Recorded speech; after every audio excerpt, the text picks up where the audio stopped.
তো কিছু এক্সপাৰ্টসকলৰ মতে যে আপোনালোকে মহাজোঁটক ছাপোৰ্ট নকৰি বৰঞ্চ বিজেপিক বেছি চিট পোৱাত সহায় কৰি আছে।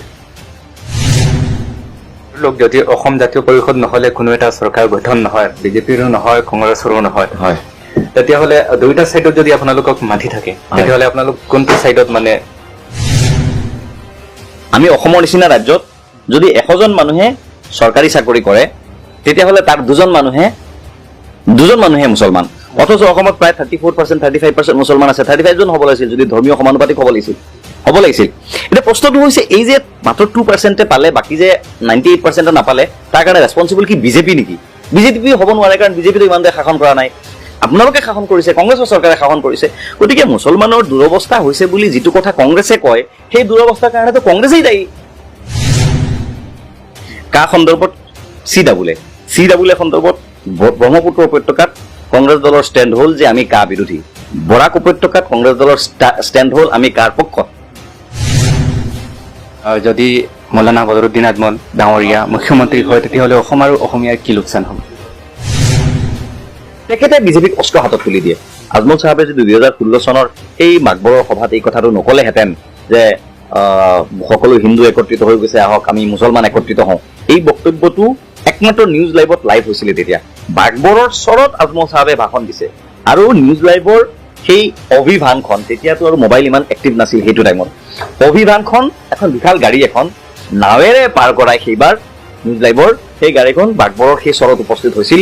আৰু সেই বক্তব্যটো আপুনি মনত পেলাওক, ইউটিউবতো চাগে এই বক্তব্যটো আছে, সেই বক্তব্যটো আজমল চাহাবৰ নিউজ লাইভে তাৰ পৰা লাইভ কৰিছিল। আৰু সেইটো আছিলে প্ৰথমটো অসমৰ ৰাজনীতিত সাম্প্ৰদায়িক মন্তব্য, যিটোৰ ওপৰত ভিত্তি কৰি বিজেপিয়ে পুৰা অসমখন সেইবাৰ হিলাই দিছিলে। বদৰুদ্দিন আজমল চাহাবে গামোচাক অপমান কৰিছে। এই বক্তব্যটো, এই বাক্যটো একেবাৰে বিজেপিৰ টপ লেভেলৰ পৰা একেবাৰে তৃণমূল পৰ্যায়লৈকে, মানে গুৱাহাটীৰ বাস্পী ভৱনৰ পৰা আপোনাৰ নীলবাগানৰ গাঁৱৰ ভিতৰত থকা, সদৰগাঁৱৰ গাঁৱৰ ভিতৰত থকা যদি এজন বিজেপি মেম্বাৰ আছে, তেওঁলোক পচিবৰ কাৰণে মাত্ৰ 10 মিনিট সময় লাগে। আপুনি ছাবিৰ আহমদৰ ফোন নাম্বাৰটো তেওঁলোকৰ হাতত আছে, হোৱাটছআপ নাম্বাৰটো তেওঁলোকৰ হাতত আছে, বিজেপিৰ সেই অফিচটোত আছে। আৰু আপোনাৰ নাম্বাৰটোত আপুনি কেনেকুৱা ধৰণৰ এক্টিভিটি কৰে, আপুনি আপোনাৰ মোবাইলটোত কি চায়, আপুনি কাৰ লগত কথা পাতে, আপুনি কেনেকুৱা ধৰণৰ বিষয়বস্তু আপুনি মোবাইলত চায়, তাৰ ইনফৰমেশ্যন কিন্তু বিজেপিৰ ওচৰত আছে। বিজেপিয়ে যিখন তৰোৱাল লৈ পেলাই সাম্প্ৰদায়িক ৰাজনীতি কৰে, যি অস্ত্ৰ লৈ পেলাই বিজেপিয়ে সাম্প্ৰদায়িক ৰাজনীতি কৰে, সেই তৰোৱালখন কিন্তু আজমল চাহাবেই বিজেপিক উপহাৰ দিয়ে। সৈয়দ আব্দুল মালিকৰ ওপৰত প্ৰশ্ন তুলিছে বিজেপিৰ মানুহে। সৈয়দ আব্দুল মালিকক মোগলৰ বংশধৰ বুলি ক'বলৈ আৰম্ভ কৰিছে, যি সৈয়দ আব্দুল মালিকক বাদ দি অসমীয়া জাতিয়ে হ'ব নোৱাৰে, অসমীয়া সাহিত্য হ'ব নোৱাৰে। আপুনি ভাবক কি পৰ্যায়লৈকে আমাক লৈ যোৱা হৈছে। মই মোৰ নিজৰ ঘৰটো বনাব বিচাৰিছো, এতিয়া মোৰ ঘৰটোৱে আপোনাৰ ঘৰটোত কিবা ক্ষতি কৰিছে নে নাই কৰিছে, এইটো চব মোৰ ইছ্যু নহয়।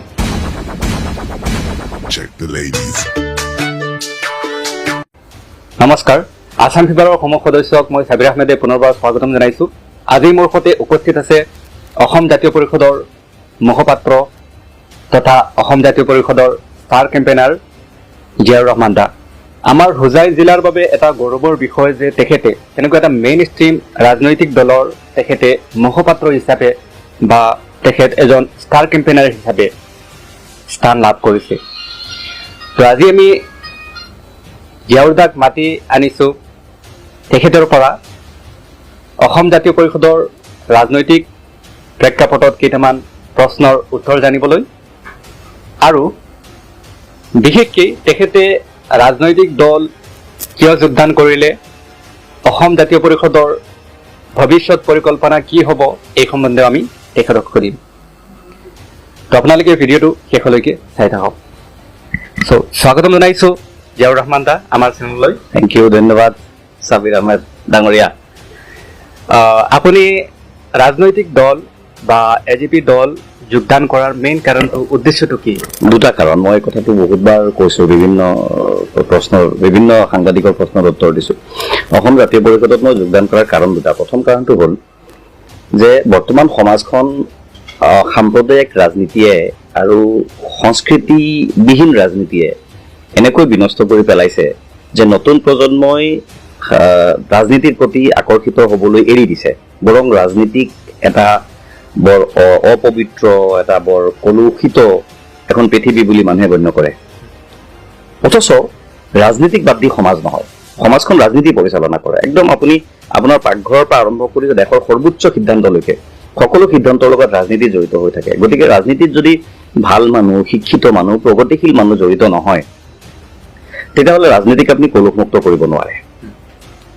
এইটো গতিকে মই ভাবিলোঁ যে নাই, ৰাজনীতিৰ লগত জড়িত হৈ অকণমান মানুহক সেৱা কৰাৰ দৰকাৰ আছে, সমাজখনক সঠিক পথত আগবঢ়াই নিয়াৰ নিজৰ যিটো কণ্ট্ৰিবিউশ্যন দিয়াৰ ক্ষমতা আছে বুলি ভাবোঁ, সেইখিনি দিয়াৰ দৰকাৰ আছে। এইটো মোৰ প্ৰথম কাৰণ।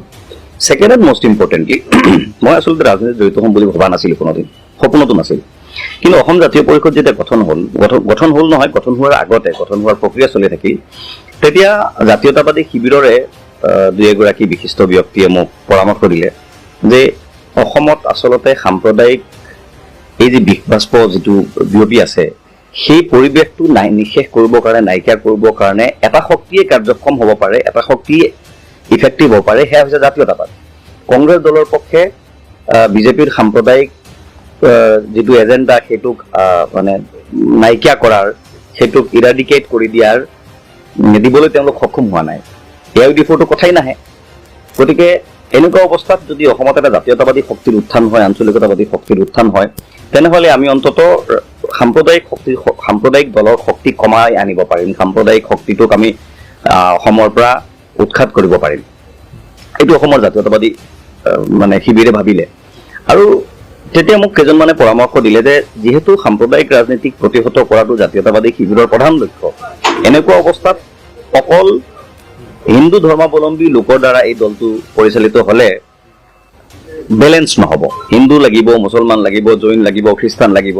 আৰু সেইকাৰণে জাতীয় পৰিষদৰ নেতৃবৃন্দই, মানে যিসকলে জাতীয় পৰিষদক গঠন কৰাৰ ক্ষেত্ৰত আগভাগ লৈছিল, জাতীয় শিবিৰৰ মানুহ, তেখেতসকলে অসমৰ কিছু চিলেক্টিভ মানুহৰ কথা ভাবিলে। যেনেকৈ জগদীশ ভূঞা ডাঙৰীয়াৰ কথা আপোনালোকে সকলোৱে জানে, লুৰিণজ্যোতি গগৈৰ কথা আপোনালোকে জানে, অদীপ ফুকন ডাঙৰীয়াৰ কথা আপোনালোকে জানে। তেখেত আটাইকেইগৰাকী হিন্দু ধৰ্মাৱলম্বী লোক, বৈষ্ণৱ আদৰ্শত বিশ্বাসী বহুত লোক আছে। তাৰ সৈতে আপুনি চাব শিখ ধৰ্মাৱলম্বী লোক আমাৰ শমশেৰ সিং ডাঙৰীয়া, আৰু আছে কেইবাগৰাকী ব্যক্তি আছে। তাৰপিছত ইছলাম ধৰ্মাৱলম্বী লোক হিচাপে মোৰ নামটো আহিছে, প্ৰিন্স ফাইজুল হক ডাঙৰীয়া আমাৰ দলত আছে, অন্যান্য বহুত কেইজন ব্যক্তি আছে, দুলু আহমেদ ডাঙৰীয়া আছে। গতিকে বিভিন্ন জনগোষ্ঠী, বিভিন্ন ধৰ্মাৱলম্বীৰ প্ৰতিনিধিত্বৰ দৰকাৰ বুলি তেওঁলোকে অনুভৱ কৰিলে। আৰু তেতিয়া মোলৈ এটা প্ৰস্তাৱ আহিল যে মুছলমান সমাজত জন্মগ্ৰহণ কৰা এজন ল'ৰা হিচাপে মোক তেওঁলোকে ক'লে যে তোমাৰ এটা প্ৰগতিশীল চিন্তা চৰ্চা আমি দেখিছোঁ, মেইন ষ্ট্ৰীমৰ সদায় একাত্ম হৈ থকাৰ যিটো চিন্তা, সেই চিন্তা তোমাৰ দৰ্শনত আমি দেখিছোঁ, তোমাৰ কাম কাজত আমি দেখিছোঁ, জাতীয়তাবাদী কাম কাজত তুমি জড়িত। গতিকে তুমি ৰাজনীতিলৈ আহা, আৰু তোমাৰ ৰাজনীতিলৈ আহিলে অন্ততঃ এই ছেকশ্যনটোক ৰিপ্ৰেজেণ্টেশ্যন কৰা হ'ব, আৰু এট দ্য ছেইম টাইম এই সমাজখনক এটা সেৱা আগবঢ়াবৰ কাৰণে তুমি সুবিধা পাবা। ময়ো বিভিন্ন ব্যক্তিসকলৰ সৈতে আলোচনা কৰিলোঁ। মই যিসকল লোকৰ সৈতে সদায় মোৰ যোগাযোগ থাকে, হাফিজ ৰছিদ চৌধুৰী আমাৰ advocate, honourable advocate, doctor Ilyas আলীৰ পৰা আৰম্ভ কৰি বিভিন্ন ব্যক্তি, আমাৰ নগাঁৱৰ আবু হানিফ আছাৰ সিদিনাখন ঢুকালে, তেখেতো আছিলে, এনেকৈ বহুত বিভিন্ন ব্যক্তি। আমাৰ ইয়াত উজাই জিলাৰো কেইগৰাকীমান ব্যক্তি আছিলে, কেইগৰাকীমান আলিম আছিলে, কেইগৰাকীমান শিক্ষক আছিলে, যিসকলৰ সৈতে মোৰ উঠা বহা, মোৰ যোগাযোগ আছে, মোৰ বন্ধু বান্ধৱ আছে, আমাৰ এনাম আছে। সকলোৰে সৈতে আমি যোগাযোগ কৰি আলোচনা কৰিলোঁ। আলোচনা কৰাৰ পিছত সকলোৱে মোক এটা কথা ক'লে, আপোনাৰ উত্তৰটো দীঘল হৈছে কিন্তু কথাখিনি জনা দৰকাৰ। সকলোৱে মোক ক'লে যে এইটো বৰ ভাল কথা হ'ব, কাৰণ আপোনাৰ নিচিনা মানুহ এজন এনেকুৱা এটা ৰাজনৈতিক দলত যোগদান কৰাটো উচিত। দুটা কথাৰ কাৰণে। প্ৰথম কথা হৈছে ৰিপ্ৰেজেণ্টেশ্যন হ'ব, কমিউনিটি ৰিপ্ৰেজেণ্টেশ্যন হ'ব। আৰু দ্বিতীয় এণ্ড মষ্ট ইম্পৰ্টেণ্ট কথাটো হ'ল আপুনি সেই দলটোত আপোনাৰ নিজৰ যিখিনি ভিউ, নিজৰ যিখিনি মত, যিহেতু আপোনাৰ নিজস্ব এটা চিন্তা চৰ্চা আছেই, সেই মতটো আপুনি আপোনাৰ দলটোক দিব পাৰিব। দিলে আপোনাৰ দলটো এটা সঠিক দিশত পৰিচালিত হোৱাত সহায় হ'ব। এই দুটা কাৰণ। গতিকে মই দেখিলোঁ, আৰু হয়, মই জাতীয় পৰিষদৰ যোগদান কৰিলোঁ, জাতীয় পৰিষদৰ লগত জন্মৰ পৰাই আছোঁ, আৰু জাতীয় পৰিষদৰ পলিচি নিৰ্ধাৰণ কৰাৰ ক্ষেত্ৰত মোৰো এটা চে আছে। গতিকে মই দেখিলোঁ এই দুটা কথাৰ কাৰণে মই ৰাজনীতিত যোগদান কৰিব লগা হ'ল। আচ্ছা, অসম জাতীয় পৰিষদে যে আপোনাক এনেকুৱা এটা সন্মানীয় স্থান দিছে মুখপাত্ৰ হিচাপে, আৰু আপোনাক ষ্টাৰ কেম্পেইনাৰ হিচাপে তেখেতসকলে ঠায়ে ঠায়ে নি পেলাই বক্তব্য দিবলৈ বা আপোনাৰ যিখিনি জ্ঞান আছে সেইখিনিৰ পৰা মানুহৰ মাজত জ্ঞান বিলাই দিবলৈ তেওঁলোকে যিটো সুযোগ দিছিলে, তাৰ আঁৰৰ ৰহস্যটো কি? মানে আপুনি মাইনৰিটি হোৱা বাবে নে বেলেগ কিবা নহয় মাইনৰিটি বোলা যিটো শব্দ মই ব্যক্তিগতভাৱে শব্দটোক বিশ্বাস নকৰোঁ আমি যিসকল পঢ়া শুনা কৰা ল'ৰা ছোৱালী আছোঁ আমি এই কথাটো বিচাৰ কৰা উচিত যদি ধৰ্মৰ ভিত্তিত কাৰোবাক মাইনৰিটি মেজৰিটি হিচাপে বিবেচনা কৰিব লগা হয় তেতিয়াহ'লে মুছলমানসকল অসমত মাইনৰিটি নহয় মুছলমানৰ জনসংখ্যা প্ৰায় 1 কোটিৰ ওচৰা ওচৰি হ'ব বা বেছি হ'ব এইবাৰ লোকপিয়লৰ ৰিজাল্টটো ওলালে গম পোৱা যাব আগতে 1 কোটিতকৈ অলপমান তলত আছিল গতিকে 3 কোটি 3.5 কোটি জনসাধাৰণৰ 1 কোটি যিসকল আছে তেওঁলোকতো মাইনৰিটি নহয় 1 2 মাইনৰিটিটো এটা পলিটিকেল টাৰ্ম আৰু এইটো আচলতে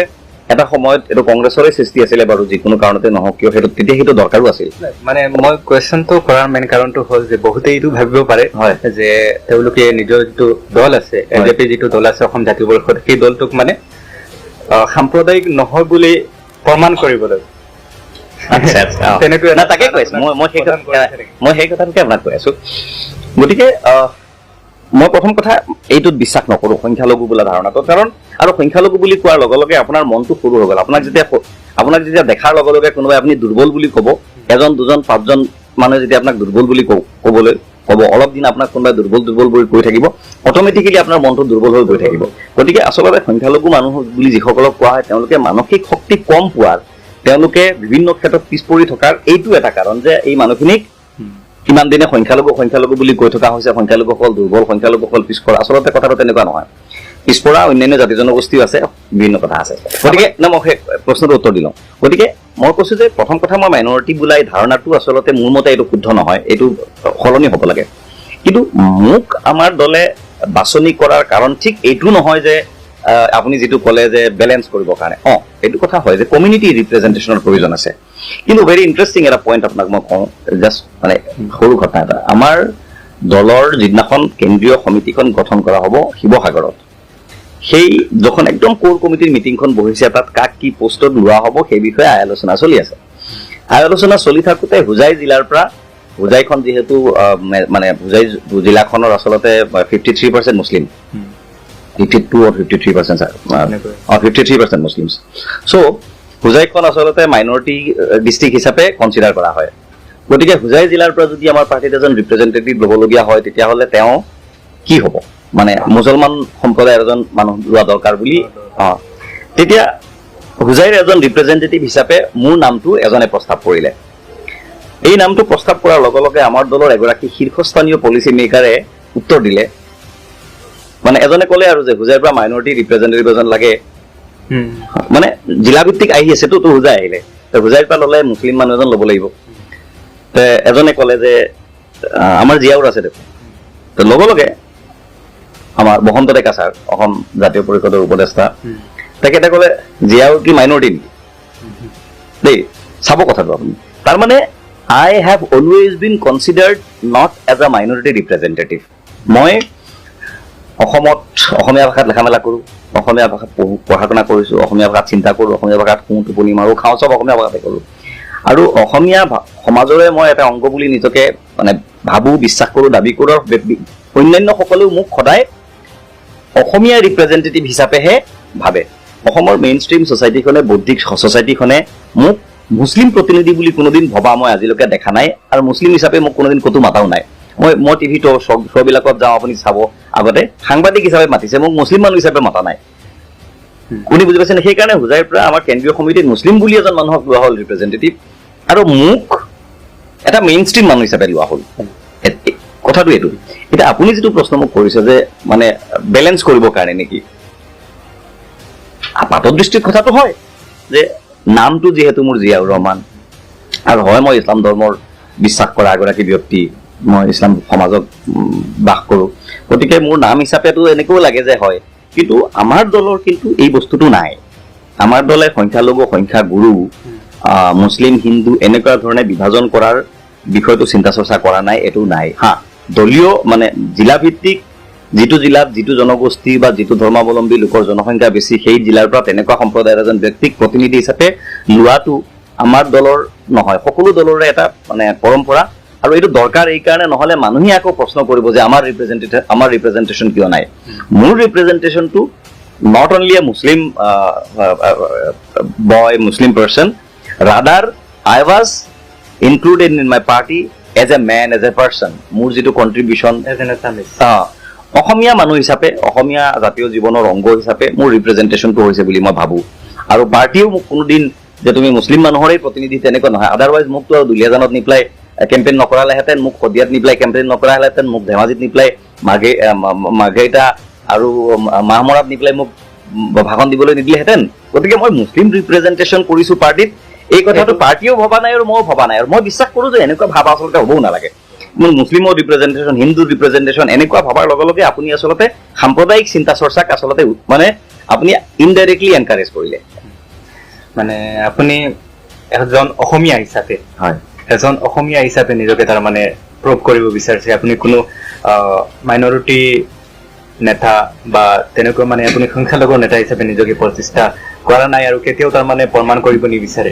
মই নিজে নাভাবোঁ হয়ো নাভাবোঁ কাৰণ ধৰ্ম হিচাপে মোৰ মুছলমানৰ পৰিচয় কিন্তু মোৰ মুছলমানৰ পৰিচয় এইটো এটা জেগাত নহয় এইটো এটা জেগাত আৰু মোৰ অসমীয়াৰ পৰিচয়টো এটা জেগাত কাৰণ এটা কথা চাব দেই অসমীয়া জাতি হয় অসমীয়া এটা জাতি আৰু জাতি হিচাপে যদি মোক কোনোবাই পৰিচয় সোধে মই অসমীয়া মোৰ ধৰ্মীয় পৰিচয় কি মোৰ মুছলমান আৰু এটা কথা এতিয়া আমাৰ ঘৰ হোজাই জিলাত আমি ইয়াত যিটো ভাষা আমি ঘৰত যিটো ভাষা কওঁ এই ভাষাটো ডিব্ৰুগড় বা শিৱসাগৰত মানুহে যিটো ভাষা কয় সেইটো নহয় এইটো বেলেগ আমাৰ ভাষাটো কাছাৰ কৰিমগঞ্জৰ সেইফালৰ মানুহৰ লগত বেছি মিলে আমাৰ ইয়াত ভাষাটো কোনোবাই কাছাৰী বুলি কয় কোনোবাই চিলটি বুলি কয় কোনোবাই জয়ন্তাপুৰী বুলি কয় কিবা কিবি কৈ থাকে যিয়ে নহওক what ever the exact term is কিন্তু কথাটো হ'ল আমি আচলতে এই ইয়াত কিমান বছৰৰ পৰা আমাৰ পূৰ্বপুৰুষ আছে 100 বছৰতকৈ বেছি হ'ল হা মানে মোৰ হাতত যিটো ৰেকৰ্ড আছে মইতো আৰ্কাইভত গৈ পেলাই ৰেকৰ্ডবিলাক চেক কৰিছিলোঁ 1885 চনৰ পৰা আমাৰ ইয়াত মানুহ থকাৰ ইতিহাস আছে ৰেকৰ্ড আছে নীলবাগানত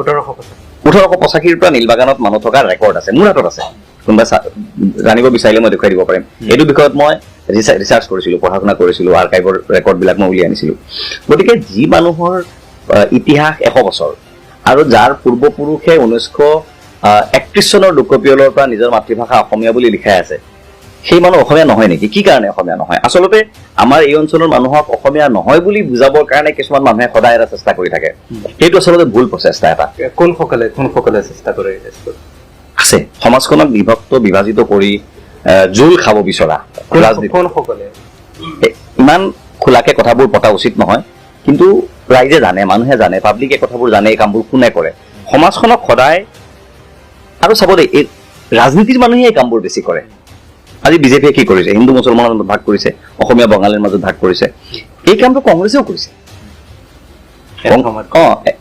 আজিও কৰে কিন্তু কংগ্ৰেছে নকয় কৰিছো বুলি হা আজি আমি এই পলিটিকেল এনালাইচিছ যিসকলে কৰে আজি আমি হিচাপ কি কৰোঁ যে আমুকটো সমষ্টিত মুছলমান ভোট ইমান আছে ব্ৰাহ্মীণ ভোট ইমান আছে কায়স্থ ভোট ইমান আছে বঙালী ভোট ইমান আছে হিন্দীভাষী ইমান আছে আপোনাৰ কলিতা ইমান আছে এইটো লেভেলত আমি হিচাপ কৰোঁ উচিত নহয় এইটো আমি এইটো কিয় কৰিব লগা হ'ল আমাৰ পৰম্পৰাগত ৰাজনৈতিক দলবিলাকে মানুহবিলাকক সদায় ধৰ্ম জাতি জনগোষ্ঠী গোত্ৰৰ ভিত্তিত ভাগ কৰি থকাৰ কাৰণে আমাৰ এইটোতো পৰম্পৰা হৈ গৈছে আমি এনেকুৱা হিচাপ কৰোঁ আচলতে কৰিব নালাগিছিল এইটো বৰ বেয়া কথা দুৰ্ভাগ্যজনক মই সেই কথাটো আপোনাক কৈ আছোঁ এতিয়া এইটো ঠিক কৰা সম্ভৱ হয়নে কৰিব লাগিব আপুনি মই আমি সকলোৱে মিলি পেলাই যুৱ প্ৰজন্ম এই কথাটোৰ ওপৰত গুৰুত্ব দিব লাগিব আমি আমাৰ দলে আমি এইটো কথা কৈছোঁ আমি কেৱল অসমীয়া বুলি কওঁতে অকল যিসকলে গগৈ লিখে যিসকলে বৰা বৰুৱা হাজৰিকা শইকীয়া কলিতা লিখে তেখেতসকল নহয় ইয়াত সৈয়দ আব্দুল মালিকো অসমীয়া মই জিয়াউৰ ৰহমানো অসমীয়া আপুনি ছাবিৰ আহমদো অসমীয়া আৰু আমি লগতে এই কথাও কৈছোঁ সৈয়দ আব্দুল মালিকৰ সেইদিনা মই জিয়াৰত কৰি আহিছোঁ এই কোনটাই সমষ্টিলৈ যাওঁতে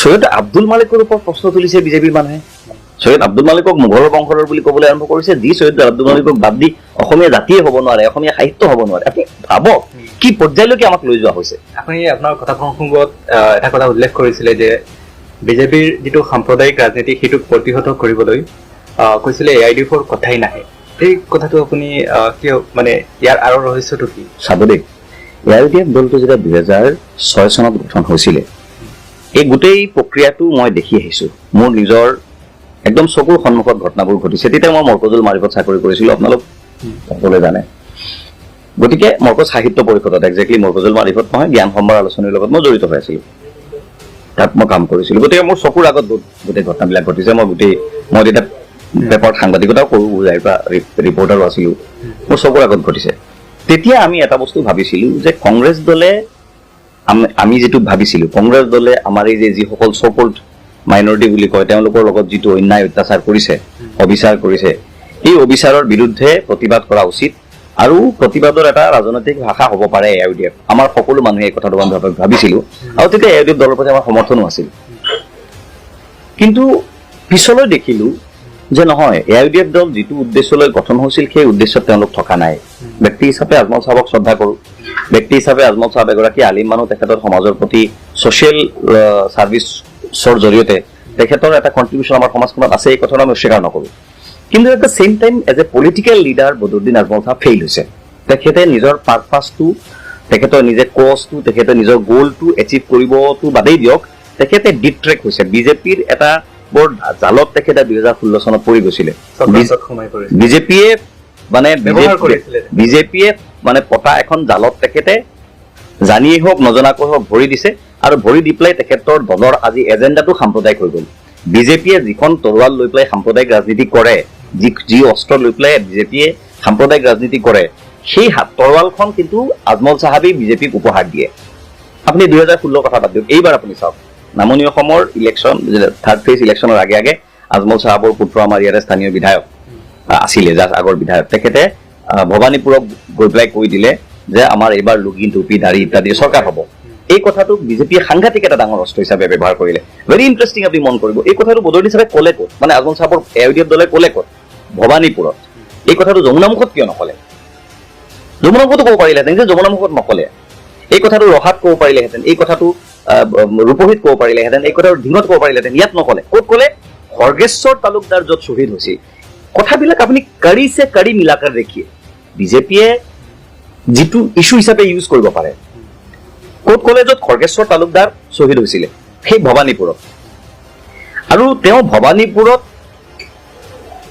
তেখেতে আমাৰ মানে প্ৰাক্তন বিধায়কগৰাকীয়ে কি ভাষাত ভাষণ দিছে চিলেটি ভাষাত অথচ তেওঁ নিজৰ মাতৃভাষা অসমীয়া বুলি লিখে আজমল চাহাব অসম সাহিত্য সভাৰ আজীৱন সদস্য হোজাই সাহিত্য সভাত যেতিয়া হৈছিলে হোজাই অধিৱেশন আজমল চাহাব হোজাই সাহিত্য সভাৰ অধিৱেশনৰ আদৰণি সমিতিৰ সভাপতি আছিল সেইগৰাকী ব্যক্তিয়ে তেওঁৰ পুত্ৰৰ দ্বাৰা ভৱানীপুৰত চিলটি ভাষাত ভাষণ দিয়াইছে আৰু দি পেলাই কৈছে লুঙিটা টুপি দাড়ি বুৰ্খাৰ চৰকাৰ হ'ব এনেই দেখাত কথাটো একেবাৰে সহজ সৰল কিন্তু তাৰ পিছৰ যিটো পলিটিক্স সেইটো আপুনি ভাবক সেইকাৰণে কৈছে কাঢ়িছে কাঢ়ি মিলাকাৰ দেখিয়ে ত্ৰিভুজ বস্তুটো মানে তাৰ আৰু কিবা ৰহস্য আছে এটা ৰহস্য আছে আৰু সেই ৰহস্যটো কি আমি জানো আমি সকলোৱে বুজি পাওঁ 16টো মই তেখেতসকলৰ হৈ কাম কৰিছিলোঁ মই জানো মই তেখেতসকলৰ পাব্লিচিটিৰ যিবোৰ পিয়াৰৰ কাম কৰিছিলোঁ গতিকে মই জানো আচ্ছা এটা কথা বদৰুদ্দিন আজমলে মৌলানা বদৰুদ্দিন আজমল তেখেতক আপুনি যেনেকৈ কৈছে শ্ৰদ্ধা কৰে ময়ো মানুহ হিচাপে তেখেতক বহুত শ্ৰদ্ধা কৰোঁ তেখেতে নিৰ্বাচনী প্ৰচাৰত গৈ পেলাই এটা কথা উল্লেখ কৰিছিলে যে যদি আকৌ অসমত বিজেপি চৰকাৰ আহে তেতিয়াহ'লে মুছলমান মহিলাই বোৰখা পিন্ধিব নোৱাৰিব মতা মানুহে পুৰুষে লুংগি পিন্ধিব নোৱাৰিব দাঢ়ি ৰাখিব নোৱাৰিব টুপি পিন্ধিব নোৱাৰিব মানে এই মন্তব্যটোৰ জৰিয়তে তেখেতে সংখ্যালঘু বা মুছলিম লোকসকলক ভয় দেখুৱাই ৰাজনীতি কৰিবলৈ চেষ্টা কৰিছিল বৰ ধুনীয়া প্ৰশ্ন আপুনি কৰিছে চাব এইবাৰ ইলেকশ্যনত ৰিজাল্ট কি হ'ব কোনেও নাজানে আমিও নাজানো একদম কোনো এইবাৰ চেফলজিষ্টৰ মানে কোনো চেফলজিষ্টে এটা সঠিক কনক্লুজনত আহিব পৰা নাই মই বহুত কেইগৰাকী ৰাজনৈতিক বিশ্লেষকৰ লগত কথা পাতিছোঁ কোনো চিয়ৰ নহয় এইবাৰ কাৰ গভৰ্ণমেণ্ট হ'ব কোনোবাই কৈছে UPA গভৰ্ণমেণ্ট হ'ব কোনোবাই কৈছে NDA গভৰ্ণমেণ্ট হ'ব কোনোবাই কৈছে আঞ্চলিকতাবাদী চৰকাৰ হ'ব কাৰ হ'ব আৰু আটাইকেইটা পলিটিকেল পাৰ্টি এইবাৰ কনফিউজড দেই কিন্তু যদি আপুনি ইলেকশ্যনৰ মানে মেথডলজিটো চাই প্ৰচাৰৰ যিটো কেম্পেইন মেথডলজি বিজেপিৰ তেতিয়া আপুনি চাব বিজেপিয়ে ফ্ৰম দ্য ডে ওৱান এটা কথা কৈ আছে যে আজমল মুখ্যমন্ত্ৰী হৈ যাব চাব দেই আজমল মুখ্যমন্ত্ৰী হ'ব আজমল চাহাবৰ মুখ্যমন্ত্ৰী হোৱাৰ সিমান চিট আনিব পৰাকৈ ক্ষমতা আছে জানো তেখেতৰ নাই সকলোৱে জানে আজমল মুখ্যমন্ত্ৰী হোৱাটো অসম্ভৱ ইভেন কংগ্ৰেছৰ লগত মিত্ৰতা স্থাপন কৰি যদি কংগ্ৰেছ আৰু AIUDFে মিলি পেলাই একক সংখ্যাগৰিষ্ঠতা পায় তাৰ পিছতো কংগ্ৰেছে AIUDFক আজমল চাহাবক মুখ্যমন্ত্ৰী বনাব জানো কেতিয়াও নবনায় তাৰ পিছতো বিজেপিয়ে এইটো কষ্ট হিচাপে কিয় ব্যৱহাৰ কৰে এই কথাটো বুজা দৰকাৰ আমি যিবোৰক আমি সাধাৰণ মানুহবিলাকে হাৱাত আকাশত পেপাৰত চাই টিভিত চাই পেলাই আমি ৰাজনীতি বুজি পোৱা বুলি কওঁ কিন্তু ৰাজনীতিৰ পিছতো এটা ৰাজনীতি থাকে চিনেমা এখনত শ্বাহৰুখ খানে অভিনয় কৰি থাকে কিন্তু শ্বাহৰুখ খানক যে অভিনয় পিছফালৰ পৰা কোনে কৰায় সেই কথাটো মানুহে নাজানে শ্বাহৰুখ খানে ফাইট কৰে কান্দে গান গাই নাচে এইটোতো ৰিয়েল নহয় ৰিয়েলটো তাৰ পিছফালে থকা মানুহখিনিহে যিখিনি স্ক্ৰিপ্ট লিখিছে কোনে কেমেৰা ধৰিছে কোনে ডাইৰেকশ্যন দিছে ইত্যাদি ৰাজনীতিটো তেনেকুৱা বস্তু আৰু এই বস্তুটো আপুনি ৰাজনীতিৰ একেবাৰে পলিচি মেকিং লেভেলত আপুনি নোসোমালে নুবুজিব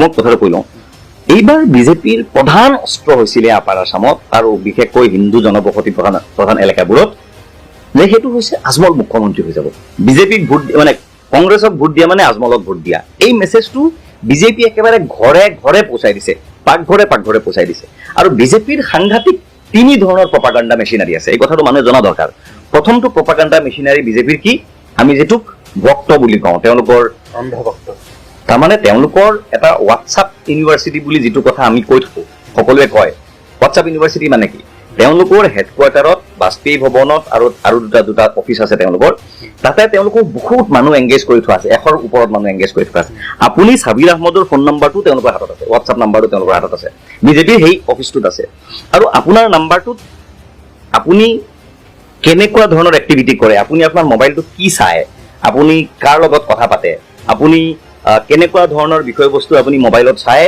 তাৰ ইনফৰমেশ্যন কিন্তু বিজেপিৰ ওচৰত আছে আৰু এইটো নিয়া সম্ভৱ এইটো টেকনলজি আপুনি বুজি পায় আপুনি জানে এইটো নিয়া সম্ভৱ মানুহৰ মানে এইটো সাইকোলজিক্যাল ষ্টাডি কৰে তেওঁলোকে কৰি পেলাই যোন লাইনত মানুহে কি লাইনত ভাবিছে অসমৰ মানুহে কি লাইনত ভাবিছে এইটো তেওঁলোকে বুজি লয় কথাটো এটা কথাটো হ'ল তেওঁলোকে প্ৰথম কৰে কি এটা মেছেজ যিকোনো ধৰণৰ মেছেজ বদৰুদ্দিন আজমল সাহেবে গামোচাক অপমান কৰিছে এই বক্তব্যটো এই বাক্যটো একেবাৰে বিজেপিৰ টপ লেভেলৰ পৰা একেবাৰে তৃণমূল পৰ্যায়লৈকে মানে গুৱাহাটীৰ বাজপেয়ী ভৱনৰ পৰা আপোনাৰ নীলবাগানৰ গাঁৱৰ ভিতৰত থকা সদৰগাঁৱৰ গাঁৱৰ ভিতৰত থকা যদি এজন বিজেপি মেম্বাৰ আছে তেওঁলোক পচিবৰ কাৰণে মাত্ৰ 10 মিনিট সময় লাগে আৰু এট এ টাইম তেওঁলোকে 2.5 লাখ হোৱাটছআপ নম্বৰত মই যদি ভুল কৰা নাই ফৰৱাৰ্ড কৰি দিয়ে মানে উইদিন 10 মিনিটছ ফলত কি হয় বিজেপিৰ প্ৰপাগাণ্ডা মেচিনাৰী যিটো অপপ্ৰচাৰ কৰাৰ যিটো মেচিনাৰী এইটো সাংঘাতিক ষ্ট্ৰং পইণ্ট নম্বৰ 1 2 নম্বৰ যিটো মেচিনাৰী তেওঁলোকৰ সেইটো হৈছে মিডিয়া তেওঁলোকে মিডিয়াক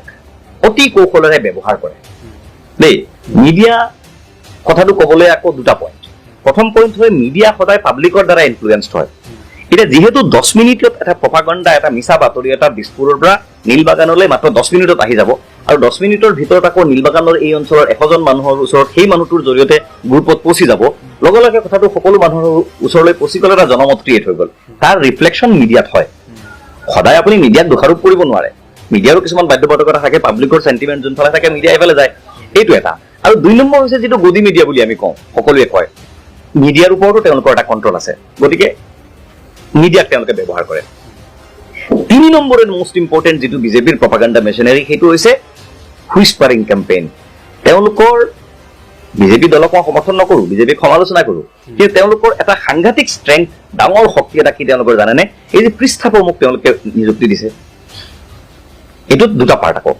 3 নম্বৰ মানে 1 2 কলো 2 1ত এটা পইণ্ট কলো 2 দুটা পইণ্ট কলো 3 দুটা পইণ্ট এটা হ'ল তেওঁলোকৰ এই যিটো মানে পৃষ্ঠা প্ৰমুখ বিলাকে তেওঁলোকৰ ভোট কালেক্ট কৰে তেওঁলোকে গাঁৱৰ এটা পৃষ্ঠাত যিমানজন ভোটাৰ আছে সেই ভোটাৰ প্ৰত্যেকজন ভোটাৰৰ লগত ইণ্ডিভিজুৱেল কানেকশ্যন থাকে এই হেৰিজনৰ মানে পৃষ্ঠা প্ৰমুখজনৰ আৰু পৃষ্ঠা প্ৰমুখজন ডাইৰেক্ট KL সন্তোষৰ দ্বাৰা একদম বিজেপিৰ one of the top leaders তেওঁৰ দ্বাৰা কণ্ট্ৰল হয় গুৱাহাটীতো তেওঁৰ এটা অফিচ আছে দিল্লীৰ পৰা একদম ডাইৰেক্ট কণ্ট্ৰল হয় এইটো একদম বিৰাট সাংঘাতিক একদম কৰ্পোৰেট ছিষ্টেমৰ নিচিনাকে এইটো এটা বস্তু আৰু এটা হৈছে RSS কি কৰে RSS আমাৰ তবলিগ মুছলিম মানুহৰ তবলিগ জামাতৰ নিচিনা কাম কৰে তবলিগ জামাত যেনেকৈ আমাৰ গাঁৱে গাঁৱে ঘূৰি ফুৰে তেনেকৈ RSSৰো তবলিগ জামাতে ধৰ্মীয় কাম কৰে তেওঁলোকে কোনো ৰাজনৈতিক কামত অংশগ্ৰহণ নকৰে ৰাজনৈতিক বক্তব্য নিদিয়ে কিন্তু RSS কি কৰে তেওঁলোকে ঘৰে ঘৰে কেম্পেইন কৰে মানুহৰ ঘৰে ঘৰে যায় আৰু এইবাৰ বিজেপিয়ে কি কৰিছে এই তিনিটা মেচিনাৰী ইউটিলাইজ কৰি পেলাই এটাই মেছেজ দিছে সেইটো হ'ল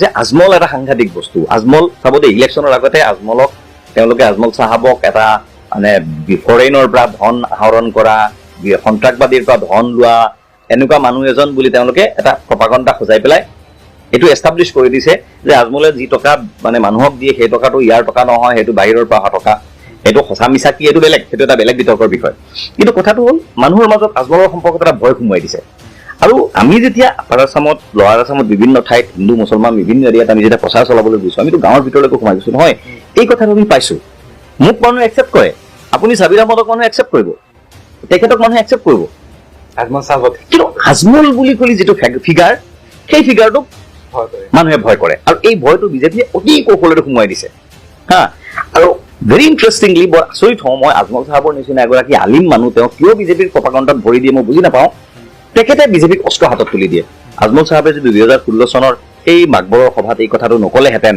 যে সকলো হিন্দু একত্ৰিত হৈ গৈছে আহক আমি মুছলমান একত্ৰিত হওঁ এই বক্তব্যটো একমাত্ৰ নিউজ লাইভত লাইভ হৈছিলে তেতিয়া মাকবৰৰ স্বৰত আজমল চাহাবে ভাষণ দিছে আৰু নিউজ লাইভৰ সেই অভিভানখন তেতিয়াতো আৰু মোবাইল ইমান এক্টিভ নাছিল সেইটো টাইমত অভিভানখন এখন বিশাল গাড়ী এখন নাৱেৰে পাৰ কৰাই সেইবাৰ নিউজ লাইভৰ সেই গাড়ীখন বাগবৰৰ সেই স্বৰত উপস্থিত হৈছিল আৰু সেই বক্তব্যটো আপুনি মনত পেলাওক ইউটিউবতো চাগে এই বক্তব্যটো আছে সেই বক্তব্যটো আজমল চাহাবৰ নিউজ লাইভে তাৰ পৰা লাইভ কৰিছিল আৰু সেইটো আছিলে প্ৰথমটো অসমৰ ৰাজনীতিত সাম্প্ৰদায়িক মন্তব্য যিটোৰ ওপৰত ভিত্তি কৰি বিজেপিয়ে পুৰা অসমখন এইবাৰ হিলাই দিছিল চাব দেই এইবাৰৰ ইলেকশ্যনত আজমল চাহাবৰ কিমানটা এনেকুৱা ধৰণৰ কণ্ট্ৰভাৰ্চিয়েল ষ্টেটমেণ্ট তেখেতে দিছে আপুনি ভাবক শিলচৰৰ ষ্টেটমেণ্টটো ধুবুৰীৰ যে মছজিদ ভাঙি দিব বোলা যিটো ষ্টেটমেণ্ট আপোনাৰ সিদিনাখন এই কি বুলি কয় ভৱানীপুৰৰ যিটো ষ্টেটমেণ্ট এইবিলাক কি এইবিলাক সাম্প্ৰদায়িক বক্তব্য এইবিলাকৰ দ্বাৰা মানে বিজেপিয়ে সাম্প্ৰদায়িক ৰাজনীতি কৰিবৰ কাৰণে এটা অস্ত্ৰ লাভ কৰে হাতত আজমল চাহাবে ব্যক্তি হিচাপে তেওঁলোকে কয় ইউডিএফে কয় অন্যান্য মানুহে কয় যে ইউডিএফ সাম্প্ৰদায়িক দল নহয় আজমল সাম্প্ৰদায়িক দল সাম্প্ৰদায়িক ব্যক্তি নহয় ব্যক্তি হিচাপে আজমল চাহাব সাম্প্ৰদায়িক ব্যক্তি নহয় নহ'ব পাৰে মই জানো তেখেত ব্যক্তি হিচাপে সাম্প্ৰদায়িক ব্যক্তি নহয় সাম্প্ৰদায়িক চিন্তা চৰ্চা তেখেতে নকৰে কিন্তু আজমল চাহাবৰ কিবা এটা মজবুৰি বিজেপিৰ ওচৰত আছে সেই মজবুৰিটো কি এইটো ৰাইজে বিচাৰি উলিয়াই লওক তাৰমানে আপুনি এইটো ক'ব বিচাৰিছে যে 2016 চনত বাগভৰ সমষ্টিত হয় তেখেতে যিটো মন্তব্য কৰিছিলে আৰু তাত মানে নাৱেৰে নিউজ লাইভৰ গাড়ীখন অনা হৈছিলে মানে নদী পাৰ কৰি সেই গাড়ীখন গৈছিল হয় সেই গাড়ীখন গৈছিল তাৰমানে ইয়াৰ পৰা এইটো বুজা যায় যে বিজেপিৰ লগত তেখেতৰ মানে 2016 চনত গোপন কিবা এটা বুজাবুজি হৈছিলে গোপন বুজাবুজি এই কথাটো সকলো জানে আৰু মই সেইবাবে তেখেতে 78 এছেম্বলিত প্ৰাৰ্থী প্ৰস্তুত কৰিছিল সেইবোৰতো আছেই মানুহে জানে সকলো কথা আৰু এইবাৰ আপুনি চাওক 2021 চনৰ বিধানসভা নিৰ্বাচনত আজি আজমল চাহাবক ব্যৱহাৰ কৰি পেলাই আজমল চাহাবৰ মুখখন দেখুৱাই বিজেপিয়ে হিন্দু মানুহৰ ভোট আদায় কৰিবৰ চেষ্টা কৰিছে সক্ষম হ'ব নহ'ব পাৰিলে নোৱাৰিলে এইটো 2 তাৰিখে ওলাব কিন্তু আমি যিটো গ্ৰাউণ্ডত গৈ পেলাই পাইছোঁ সেইটোতো এইটোৱেই আপোনাৰ যদি মৌলানা বদৰুদ্দিন আজমল ডাঙৰীয়া মুখ্যমন্ত্ৰী হয় তেতিয়াহ'লে অসম আৰু অসমীয়াৰ কি লোকচান হ'ব আপুনি না লোকচানৰ কথা নাই বদৰুদ্দিন চাহাবক মুখ্যমন্ত্ৰী তেখেতৰ যদি এবছলিউট মেজৰিটি তেখেতক ৰাইজে দিয়ে মুখ্যমন্ত্ৰী তেখেত হ'ব পাৰে কথা নাই মুখ্যমন্ত্ৰী তেখেত হ'ব নোৱাৰিব বুলি সংবিধানৰ ক'তো লিখা নাই হ'ব পাৰে তেখেত কিয় তেখেতৰ লগত থকা আলিমুদ্দিনো মুখ্যমন্ত্ৰী হ'ব পাৰে জাষ্ট মই আলিমুদ্দিনক চিনি পাওঁ আমি মোৰ ঘৰৰ ওচৰৰ ল'ৰাটো এটা কথা কৈছোঁ মুখ্যমন্ত্ৰী হ'ব পাৰে প্ৰব্লেম সেইটো নহয় প্ৰব্লেমটো হৈছে চাব দেই এই আমাৰ যেতিয়া এটা বেমাৰ হয় আমাৰ গাত যেতিয়া বেমাৰ হয় প্ৰথমে আমি বেমাৰৰ ৰিজনটো কি এইটো উলিয়াওঁ আমাৰ গাত এটা ফুহা হ'ল আমি কি কৰোঁ ফুহাটো মানে ফুটা কৰি দিওঁ দি পেলাই ভিতৰৰ যিটো গেলা বস্তুটো থাকে এইটো উলিয়াই দিওঁ নহয় জানো আগৰ দিনত কুষ্ঠৰোগ হৈছিলে কুষ্ঠৰোগ ইয়াত যেতিয়া ষ্টাৰ্ট হয় তেতিয়াহ'লে কি হয় গোটেই গাত গৈ কুষ্ঠৰোগ বিয়পি পৰে গতিকে মানুহে কি কৰে কুষ্ঠৰোগৰ যিখিনি জেগাত হৈছিলে সেই জেগাখিনি আগৰ দিনত মানুহে আজিকালি চিকিৎসা ওলাইছে কুষ্ঠৰোগৰ গতিকে ইমান প্ৰব্লেম নাই কুষ্ঠৰোগ জেগাটো কাটি পেলাই দিয়ে আজমল চাহাবৰ ক্ষেত্ৰতো আমাৰ সেইটো হৈছে আজমল চাহাবৰ যিটো পলিটিকেল পাৰ্টি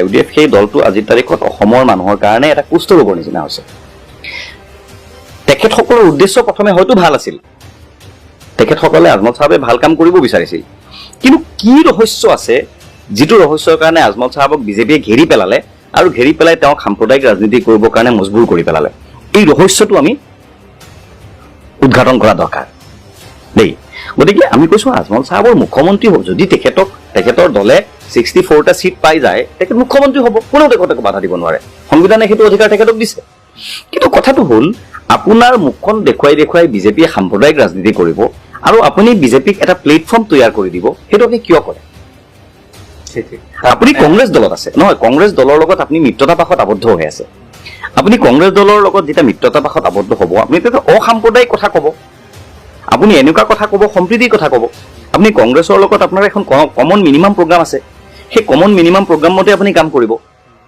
আপুনি এটা লাইনত কথা কৈ আছে কংগ্ৰেছে এটা লাইনত কথা কৈ আছে অথচ আপোনাৰ বক্তব্যক কংগ্ৰেছে গৰিহণা দি আছে আপুনি মই একেলগে মিত্ৰতা পাশত আবদ্ধ হৈছোঁ আমি বন্ধুত্ব কৰি কিবা এটা কামত আগবাঢ়ি গৈছোঁ আপুনি এটা লাইনত যাব নেকি মই এটা বেলেগ লাইনত যাব নেকি আপোনাৰ মোৰ গ'ল এটাহে আপুনি যি ক'ব মই তাকেই ক'ম। যদি আপোনাৰ বক্তব্য বেলেগ হয়, মোৰ বক্তব্য বেলেগ হয়, এইটো কিবা মিত্ৰতা হ'ল নেকি? তেতিয়াহ'লে বুজিব লাগিব যে আপোনাৰ কিবা বেলেগ মতলব আছে বা মোৰ কিবা বেলেগ মতলব আছে। গতিকে আজমল চাহাবৰ এআইইউডিএফ দলে যিটো কৰিছে সেইটো কংগ্ৰেছৰ লগত একেই হৈছে। আচ্ছা, কংগ্ৰেছ দলে এআইইউডিএফ দলৰ লগত মিত্ৰতা কৰাৰ আঁৰৰ ৰহস্য কি হ'ব পাৰে বুলি আপুনি ভাবে? কংগ্ৰেছ দলটো এটা নীতি আদৰ্শহীন দল, সেইটো আমি সদায় কথা কৈ থাকোঁ। কংগ্ৰেছ আদৰ্শবিহীন দল। কংগ্ৰেছৰ কোনো এটা নিৰ্দিষ্ট পলিচি নাই বুলি চাওক, নিৰ্দিষ্ট ষ্টেণ্ড নাই। আপুনি কাখনৰ কথা ধৰক, কা সন্দৰ্ভত চি ডাবুলে সন্দৰ্ভত ব্ৰহ্মপুত্ৰ উপত্যকাত কংগ্ৰেছ দলৰ ষ্টেণ্ড হ'ল যে আমি কা বিৰোধী। বৰাক উপত্যকাত কংগ্ৰেছ দলৰ ষ্টেণ্ড হ'ল আমি কাৰ পক্ষত। অন ৰেকৰ্ড আপুনি কংগ্ৰেছৰ যিখন ইলেকশ্যন মেনিফেষ্টো গুৱাহাটীত যিখন তেওঁলোকে উলিয়াইছে সেইখন আপুনি চাব, ইয়াত 5টা গেৰাণ্টি, তাত 4টা গেৰাণ্টি। বৰাকভেলীত যিখন বেলেগে উলিয়াইছে সেইখন তাত 4টা গেৰাণ্টি। এটাই ৰাজনৈতিক দল, যদি গোটেই ভাৰতবৰ্ষত এটাই পলিচি হ'ব লাগিব, ব্ৰহ্মপুত্ৰ উপত্যকাত এটা, বৰাক উপত্যকাত বেলেগ এটা কিয় হ'ব নোৱাৰে? কংগ্ৰেছ দলে কয় যে আমি কা বিৰোধিতা কৰোঁ, আমি হিন্দু বাংলাদেশী আহাৰ বিৰোধিতা কৰোঁ। অথচ সেই একেই কংগ্ৰেছ দলে মনমোহন সিং গভৰ্ণমেণ্টক, মুখ্যমন্ত্ৰী আছিলে তৰুণ গগৈ ডাঙৰীয়া, তেখেতে মেমৰেণ্ডাম দিছিলে যে অসমত যিসকল পূৰ্ববংগীয় মূলৰ হিন্দু মানুহ আছে, শৰণাৰ্থী মানুহ আছে, আৰু বাংলাদেশত সেইটো পাৰ্টত যিসকল মানুহ ধৰ্মীয় নিৰ্যাতনৰ বলি হৈছে বা বিভিন্ন ধৰণৰ নিৰ্যাতনৰ বলি হৈছে, তেওঁলোকক আমাৰ দেশলৈ আনি পেলাই নিৰাপত্তা দিব লাগে, তেওঁলোকক দিব লাগে, নাগৰিকত্ব দিব লাগে। কংগ্ৰেছৰ অন ৰেকৰ্ড মেমৰেণ্ডাম, সেই মেমৰেণ্ডাম আছে, আমাৰ হাততো আছে। আৰু কংগ্ৰেছ দলে গভৰ্ণমেণ্ট থাকোঁতে সুপ্ৰিম কোৰ্ট অফ ইণ্ডিয়াৰ এফিডেভিট দিছে তৰুণ গগৈ ডাঙৰীয়া চৰকাৰে, যে সেই এফিডেভিটত তেখেতসকলে স্পষ্টভাৱে এইটো কথা কৈছে যে বাংলাদেশৰ পৰা অহা শৰণাৰ্থীক আমি ইয়াত বাংলাদেশৰ পৰা অহা নিৰ্যাতিত হৈ অহা মানুহক শৰণাৰ্থী হিচাপে আমি ইয়াত গ্ৰহণ কৰিব লাগে 2014 চনৰ 31 ডিচেম্বৰলৈকে। কংগ্ৰেছেও কৈছে 31 ডিচেম্বৰলৈকে, বিজেপিয়েও কৈছে 31 ডিচেম্বৰলৈকে 2014 চনত। ডিফাৰেন্স মাথোন এইটো যে কংগ্ৰেছে কৈছে যে হিন্দু মুছলমান সকলো, আৰু বিজেপিয়ে কৈছে নহয় মুছলমানক বাদ দি বাকী সকলো। অকল সেইটো ডিফাৰেন্স। গতিকে কংগ্ৰেছ দলৰ ষ্টেণ্ড ক'ত? কংগ্ৰেছে এনেইহে কা কৰি থাকে, কাৰ বিৰোধিতা কৰি থাকে। আচলতে তেওঁলোক কা বিৰোধী নহয়। হাইলাকান্দিৰ কৰিমগঞ্জৰ এখন সভাত 2010-11 চনৰ বিধানসভা নিৰ্বাচনৰ আগত কৰিমগঞ্জৰ সভাত তৰুণ গগৈ ডাঙৰীয়াই ইউটিউব খুচৰিলে আপুনি আজি পাব, সেই বাতৰিটো আছে, টেলিগ্ৰাফত ওলাইছে, বিভিন্ন বাতৰি কাকত ওলাইছে। মই আপোনাক ক'লো, আপুনি ভেৰিফাই কৰি ল'ব মই যদি মিছা কথা কৈছোঁ। আৰু যদি মই আপোনাক কৈছোঁ মই মিছা কথা কৈছোঁ, আপুনি এডিট কৰোঁতে আপুনি সেইটো লগাই দিব তাত যে মই মিছা কথা কৈছোঁ। গতিকে এনেকৈ হ'ব নোৱাৰে নহয়। আপোনাৰ যিটো ষ্টেণ্ড হ'ব এটাই ষ্টেণ্ড হ'ব। আজি বেলেগ কথা বাদ দিয়ক, যিসকলক সংখ্যালঘু বুলি কোৱা হয় সেইসকলৰ ক্ষেত্ৰত কংগ্ৰেছৰ ষ্টেণ্ড কি? কংগ্ৰেছ দলে চাচাৰ কমিটিৰ, কংগ্ৰেছ দলৰ চৰকাৰে চাচাৰ কমিটিখন বনালে, চাচাৰ কমিটিয়ে ষ্টাডি কৰিলে, ষ্টাডি কৰি পেলাই পালে যে আমাৰ দেশত অসমত চাচাৰ কমিটিটো অলপ বুজাই ক'ব। আমাৰ সমষ্টিৰ মানুহে চাচাৰ কমিটি বেলেগ এটা কথা বুজি পায়। চাচাৰ নহয়, চাচাৰ ৰাজেন্দ্ৰ সিং চাচাৰ, জাষ্টিছ ৰাজেন্দ্ৰ সিং চাচাৰ বুলি এগৰাকী সুপ্ৰিম কোৰ্টৰ ন্যায়াধীশ আছিলে। তেখেতৰ ৰিটায়াৰ্ড ন্যায়াধীশ, তেখেতৰ নেতৃত্বত, তেখেতৰ অধ্যক্ষতাত মনমোহন সিং চৰকাৰে এখন কমিটি গঠন কৰি দিছিলে যে আমাৰ দেশত মুছলমানসকলৰ আৰ্থ সামাজিক অৱস্থা কেনেকুৱা তাৰ ওপৰত এটা ষ্টাডি কৰিব লাগে। সেই ষ্টাডিত ওলাইছে, গোটেই ভাৰতবৰ্ষত তেওঁলোকে ষ্টাডি কৰিছিলে, সেই ষ্টাডিত ওলাইছে যে মুছলমানসকল চৰকাৰী চাকৰিত মাত্ৰ তেওঁলোকৰ ৰিপ্ৰেজেণ্টেশ্যন হৈছে 2%। আমি অসমৰ নিচিনা ৰাজ্যত যদি 100জন মানুহে চৰকাৰী চাকৰি কৰে তেতিয়াহ'লে তাৰ দুজন মানুহে মুছলমান। অথচ অসমত প্ৰায় 34%, 35% মুছলমান আছে। 35জন হ'ব লাগিছিল যদি ধৰ্মীয় সমানুপাতিক হ'ব লাগিছিল। এতিয়া প্ৰশ্নটো হৈছে এই যে মাত্ৰ 2%-এ পালে, বাকী যে 98%-এ নাপালে, তাৰ কাৰণে ৰেছপনচিবল কি বিজেপি নেকি? বিজেপি হ'ব নোৱাৰে, কাৰণ বিজেপিটো ইমান দেশ শাসন কৰা নাই। আপোনালোকে শাসন কৰিছে, কংগ্ৰেছৰ চৰকাৰে শাসন কৰিছে।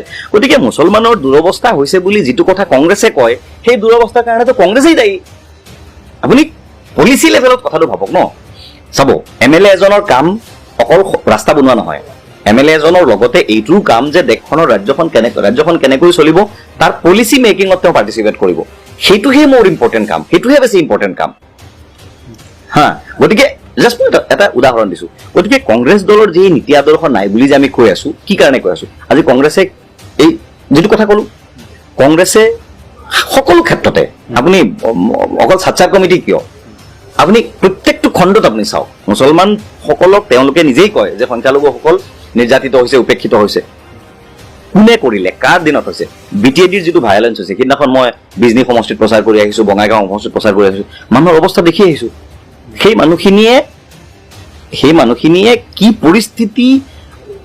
পৰিস্থিতি তেওঁলোকে ফেচ কৰিবলগীয়া হৈছিল, তেওঁলোকে আমাক ব্যাখ্যা কৰিছে, বৰ্ণনা কৰিছে যে মানে চকুৰ আগত বাচ্চাক কাটি দিছে, চকুৰ আগত বাচ্চাক গুলিয়াই মানে পুতেক বহি আছে, বাপেকক গুলিয়াই মাৰিছে। এই কামটো কোনে কৰিছিল? আজিলৈকে কংগ্ৰেছ দিনত, চৰকাৰৰ দিনত হৈছিল। এটা কথা পাঠকে মানে দৰ্শকসকলে জানে, নিশ্চয় সচেতন দৰ্শকসকলে জানে যে চৰকাৰৰ মানে অজ্ঞাতে গছৰ পাত এডালো সৰিব নোৱাৰে। আমাৰ ভাৰতবৰ্ষত, অসমত চৰকাৰ ব্যৱস্থাটো ইমান ষ্ট্ৰং, গছৰ পাত এডাল সৰিব নোৱাৰে যদি চৰকাৰৰ মানে তাত হেৰি নাথাকে, সন্মতি নাথাকে।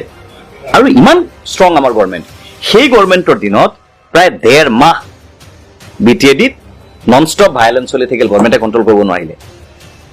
কেনেকৈ হয় এইবোৰ কথা?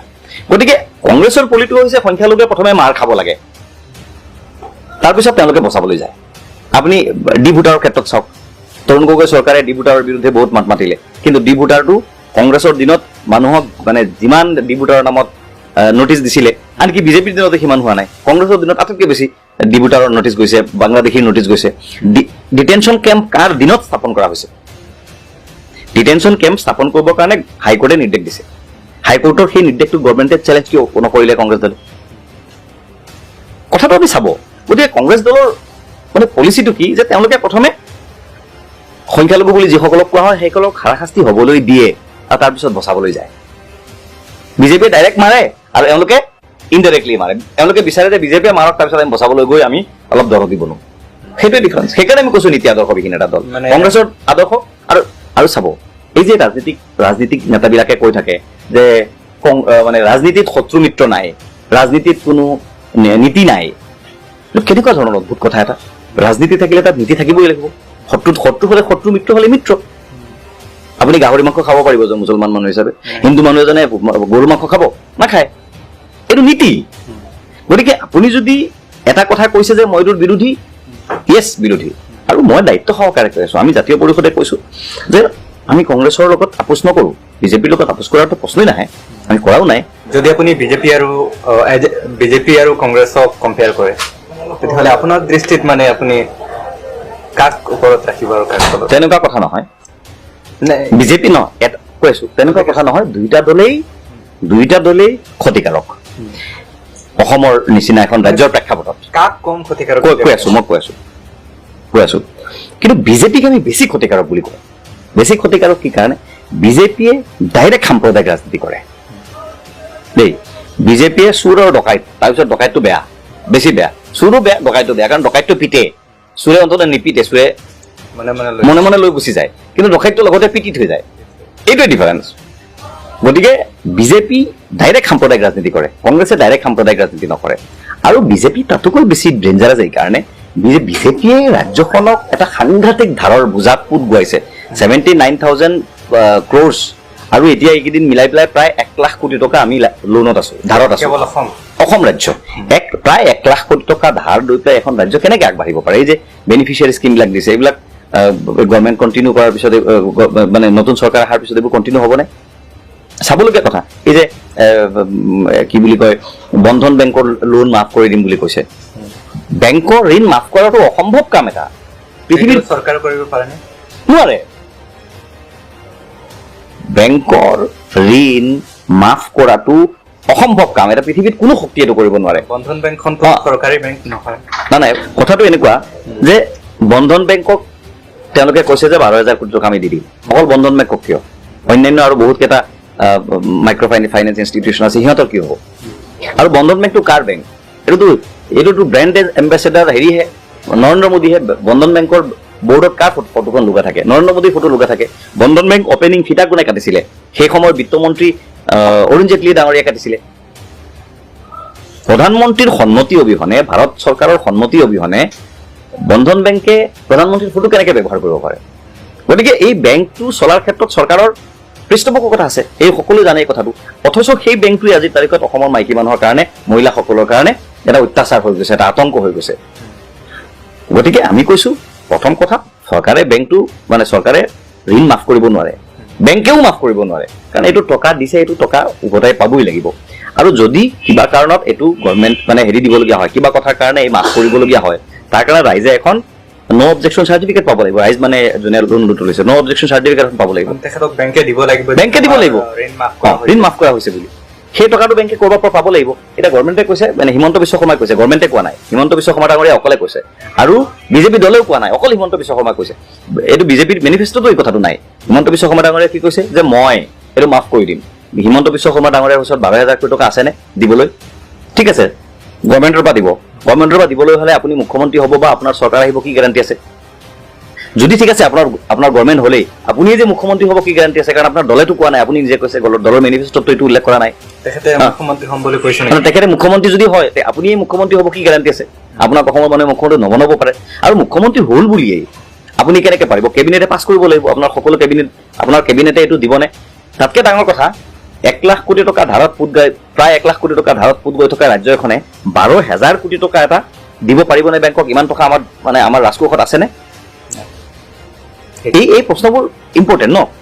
ঠিক আছে, আপুনি দিব, যদি দিয়ে আপুনি অকল বন্ধন বেংকক কিয় দিব? আৰু যে 12-14টা ফাইনেন্সিয়েল ইনষ্টিটিউশ্যন আছে, MFI মানে মাইক্ৰ' ফাইনেন্স ইনষ্টিটিউট, তেওঁলোকে কি অপৰাধ কৰিলে? তেতিয়া তেওঁলোকে কি কৰিব? এইটো এটা ৰাজনৈতিক চাতুৰ্য হিমন্ত বিশ্ব শৰ্মা ডাঙৰীয়াৰ।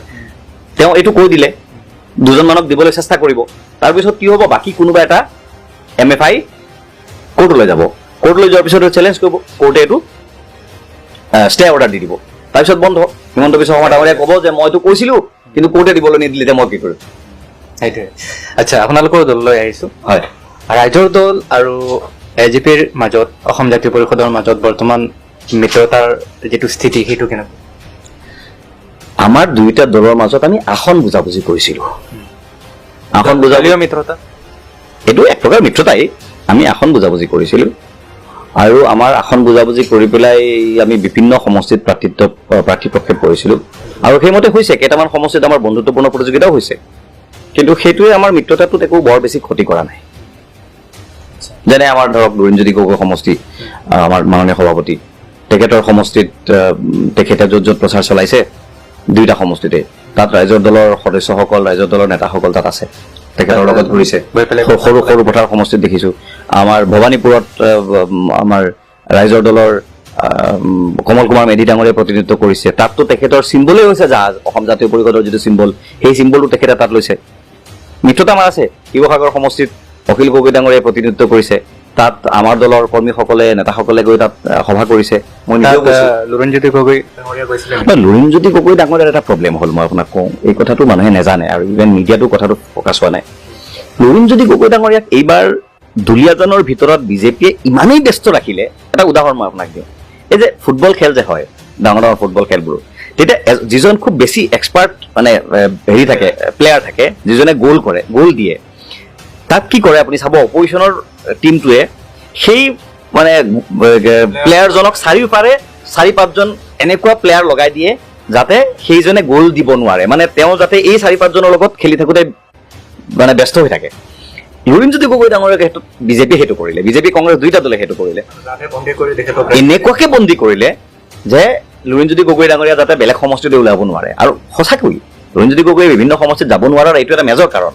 আৰু এটা আমাৰ লগত এইটো চেবটেজে নেকি নাজানো, আমাৰ হেলিকপ্টাৰৰ যিটো ঘটনা ঘটিল, তাৰপিছততো আমাৰ হেলিকপ্টাৰ উৰাবই নোৱাৰিলোঁ আমি। গতিকে এইবোৰ ইনভেষ্টিগেশ্যন হ'ব, ৰিভিউ হ'ব, কি হৈছে ইলেকশ্যনৰ সময়ত। আপোনালোকে দুয়োটা মিত্ৰ দলে কিমানজন প্ৰাৰ্থী প্ৰক্ষেপ কৰিছে? কিমানটা সমষ্টি? আমি 79 হয়, অসম জাতীয় পৰিষদৰ 79 সমষ্টিত আমি প্ৰাৰ্থী দিছোঁ। তেওঁলোকৰ দিছে কেইবাটাও সমষ্টিত দিছে। আপোনালোকৰ 79টা সমষ্টিৰ পৰা কিমানজন প্ৰাৰ্থী জিকি আহিব বুলি আপুনি? এইটো কোৱাটো বৰ অসম্ভৱ। মোক কোনোবাই সুধিলে মই কওঁ 0 to 18। মানে মই চাব দেই, কথাটো এনেকুৱা যে ৰাইজে EVM-ত কি বন্দী কৰিছে আপুনি মই কেনেকৈ ক'ম? আৰু এইবাৰ এটা বস্তু দেখিছোঁ, অন্যবাৰৰ ইলেকশ্যনৰ লগত এইবাৰৰ ইলেকশ্যনটো দুটা কথাৰ কাৰণে ডিফাৰেণ্ট আগৰ ইলেকশ্যনবিলাকৰ। প্ৰথম কথাটো হ'ল, এইবাৰৰ আগৰ যিমান ইলেকশ্যন গৈছে আপুনি চাব, এফালে আঞ্চলিকতাবাদী শক্তি অসম গণ পৰিষদ প্লাছ আদাৰ্ছ, আৰু আনফালে কংগ্ৰেছ এণ্ড আদাৰ্ছ। গতিকে এফালে আঞ্চলিক শক্তি, আনফালে ৰাষ্ট্ৰীয় শক্তি, এই যোৱা 2016 চনলৈকে।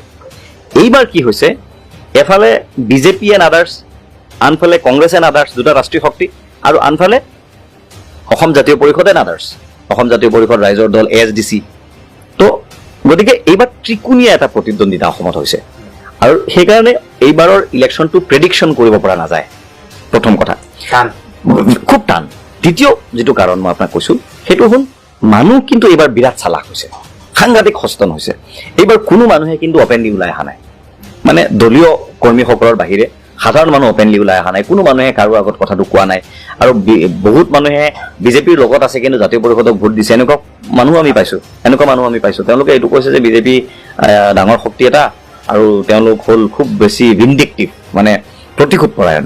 গতিকে মই যদি আজি বিজেপিৰ বিৰুদ্ধে ওলাই যাওঁ, জাতীয় পৰিষদত যাওঁ, কংগ্ৰেছত যাওঁতে মোৰ ওপৰত প্ৰতিশোধ ল'ব, মোক বিভিন্ন বেনিফিট নিদিব বা মোক ভৰাই থ'ব। শিখা শৰ্মা কিনা ভৰাই থ'লে, হেৰিক ভৰাই থ'লে, অখিল গগৈক ভৰাই থৈছে আৰু বহুত মানুহক ভৰাই থৈছে।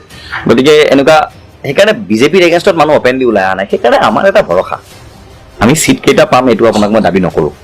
আমি জাতীয়তাবাদী এখন চৰকাৰ, আঞ্চলিকতাবাদী এখন চৰকাৰ প্ৰতিষ্ঠা কৰিবৰ কাৰণে চেষ্টা কৰিছিলোঁ, কিন্তু লগতে আমি এই কথাও কৈছিলোঁ যে ৰাইজে যদি আমাক এখনো আসন নিদিয়ে তথাপিও আমি অসন্তুষ্ট নহয়, আমি হতাশ নহওঁ।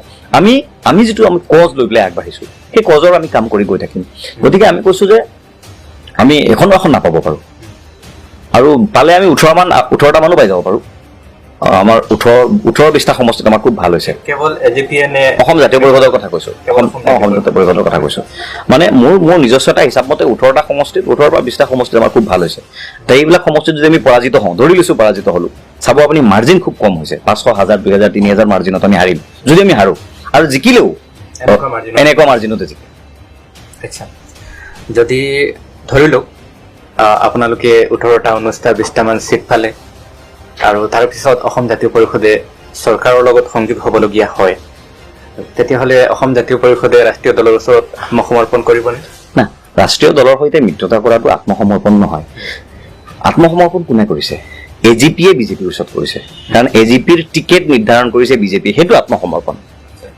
কিন্তু মিত্ৰতাটো আত্মসমৰ্পণ নহয়, বুজাবুজিটো আত্মসমৰ্পণ নহয়। এইটো বিভিন্ন ৰাজ্যত হৈছে, ৱেষ্ট বেংগলত আছে, বিহাৰত আছে, তেলেংগানাত আছে, কৰ্ণাটকত আছে, বিভিন্ন ৰাজ্যত আছে। গতিকে এটা সন্মানজনকভাৱে যেতিয়া আপুনি টেবুল টক কৰিব সেইটোক আত্মসমৰ্পণ বুলি নুবুজায়।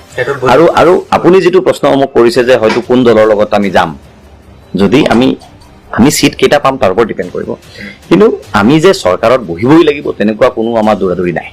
যদি তাৰমানে ধৰি লওক যদি অসম জাতীয় পৰিষদ নহ'লে কোনো এটা চৰকাৰ গঠন নহয়, বিজেপিৰো নহয়, কংগ্ৰেছৰো নহয়, তেতিয়াহ'লে দুয়োটা চাইডত যদি আপোনালোকক মাতি থাকে তেতিয়াহ'লে আপোনালোক কোনটো চাইডত? মানে বিজেপিৰ লগত যোৱাৰ প্ৰশ্নই নাই।